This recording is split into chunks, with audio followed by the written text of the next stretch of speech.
ما با امارت اسلامی چی مشکل داریم؟ چرا اینا میخواین که مردم را از امارت بترسانند؟ چی نقصی در امارت است؟ مگر ابوبکر صدیق امیرالمومنین ما نبود؟ مگر اولین دولت مسلمان ها امارت اسلامی نبود؟ چی نقص داره امارت؟ ما خودم در وقت امارت اسلامی همیشه زندگی میکردم. باور کنین کلی چیزا صحیح بود.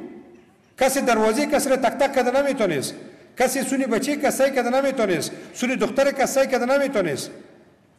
اما شما دیدین تجاوز بر افراد جامعه را، تجاوز بر زنهای مردم را، تجاوز بر دخترهای مردم را، شما قضیه وحشتناک فرخنده را با چشم خود دیدین. آیا در وقت طالبا این چنین عمل امکان داشت؟ ابدا امکان نداشت. ما دیدیم که قاتلا و دزدها سر بریده می شدند و در محضر عام سر بریده می شدند. مردم می دید که قاتل به جزای اعمالش می رسد.